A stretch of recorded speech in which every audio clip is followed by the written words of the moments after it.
sedulur satrio kadhewe mangerteni, Jawa jaman dhisik, sadurunge ana agama Buddha, Hindu, Islam, Kristen, Katolik lan Konghucu mlebu ning Indonesia. Delure awake dhewe wis duwe agama sing percaya marang siji pangeran.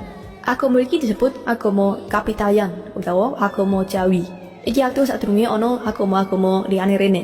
Lan uga atus sadurunge Nabi Muhammad lahir. Dadi ana sing takon agama asli Jawa kuwi apa? Ya kuwi agama Kapitayan, dudu Hindu, Buddha lan liyane. Gusti Allah ing agama Kapitayan diarani Sang Hyang Toyo.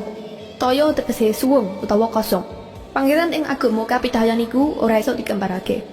Sang Hyang Toyo diartekno minangka tan kena kinaya ngapa. Ora iso diumpamakno, ora iso dipadakno karo makhluk, ora iso dideleng, ora iso dipikirake lan ora iso dipayangake. Alias gaib. Laisa kamislihi syai'un kuwi firman Allah sing ana ning Quran, surat Asy-Syura ayat 11. Sing arti tafsire padha karo tan kena kinaya ngapa. Yaiku Allah iku ora iso diumpamakno, Allah iku ora iso dipadakno karo makhluk, Allah iku ora iso dideleng, Allah kuwi ora iso dipikirake lan Allah kuwi ora iso dipayangake. Mula nalika Islam mulai dikenalno ing masyarakat Jawa, kaya tumbuh ketemu tutup, klop. Menawa wae iki sing nyebabno kenapa saiki masyarakat Indonesia akeh sing nganut agama Islam. Ing jaman dhisik, para wali songo uga wis ana jumahna prinsip kejawen sing tibake padha karo piwulang Islam. Kayata memayu hayuning prawana, ambrasta durhangkara kuwi amar ma'ruf nahi mungkar. Terus urip kuwi padha karo hailunas anfa'uhum linnas. Atase wong urip kuwi kudu manfaat. Lan manunggaling kawula Gusti kuwi konsep la ilaha illallah. Bahasan iki kudu alon-alon lan tuntas. Mergo yen awake dhewe bener oleh maknani, mula urip lan matine awake dhewe iso panjer. Dene yen salah dadi iso selewah. Ini alam donya lan semesta sak isine iki ora ana wujud sing hakiki kejaba Allah iku dhewe. Allah kuwi penyebab utawa wajibul wujud, kausa prima. Dene alam donya sak isine kuwi akibat. Allah ana sadurunge awake dhewe ana, sadurunge Nabi Adam ana, sadurunge kewan ana, sadurunge tanduran ana, sadurunge donya ana.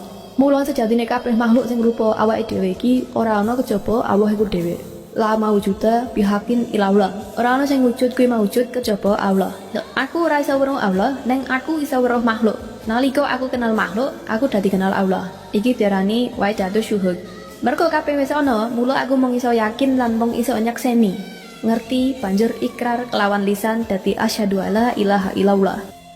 Manunggaling kawula Gusti iku istilah Jawa. Dadi kuwi dimaknai sesat apa ora sesat tergantung taksire. Yen ukurane tetep ora sesat, neng taksire iso beda. Tafsire uga kudu nganggo tafsir basa Jawa lan tafsir ilmu.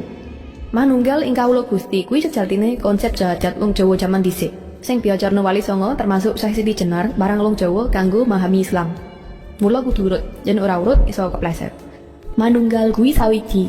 Kawula kuwi aku utawa wujud hamba. Gusti kuwi wujud pangeran. Kawula lan Gusti kuwi hubungan antarane makhluk karo sing nyiptakno. Merga ora ana wujud sing mawujud kejaba pangeran, mula aku iki ora ana. Anane mung Gusti. Aku dadi ana merga Allah ana. Merga ana sing gawe dadi ana. Aku ora iso weruh Gusti Allah, ing aku iso weruh awakku dhewe. Aku iso kenal lan mangerteni awakku dhewe. Nalika aku iso kenal marang awakku dhewe, mula aku iso kenal marang Gusti Allah. Merga wujudku wis ana lan merga ora ana sing wujud kuwi mawujud kejaba Allah, mula aku yakin yen aku iki bukti anane Allah. Lah aku kuwi sapa? Aku yaiku roh sing diparingi jasad dang diciptakno sak paket karo akal lan nafs utawa nafsu. Asalku saka swarga lan insyaallah aku mangko balik ning kono. Sakdurunge diparingi jasad, ing alam roh aku wis didanggu pangeran. Apa kowe ora percaya yen aku pangeranmu? Lan aku jawab, "Nggih, kula nyekseni, nggih panjenengan iku pangeran kula." Banjur aku dititipno marang wong tuaku lan dilairno ibuku kanthi kondisi suci, pancer. Kabeh menungso kuwi dasare apik lan suci sadurunge awake dhewe ngubah lan kelewahno dadi elek. Selewahe awake dhewe disebabno merga nafsu sing diarani sedulur papat kuwi ora iso kompak karo awake dhewe, ora iso dikendhalekake lan banjur luwih cedhak karo setan. Mula keputusane awake dhewe sakjroning urip dadi selewah saka garis sing wis diparingake Gusti Allah.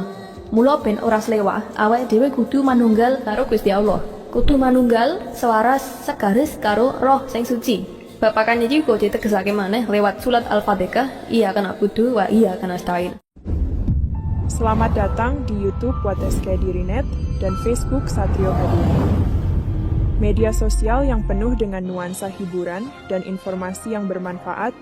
Jangan lupa untuk tekan tombol subscribe atau ikuti serta nyalakan lonceng notifikasi agar Anda tidak ketinggalan video terbaru dari kami. Selamat menyaksikan dan terima kasih.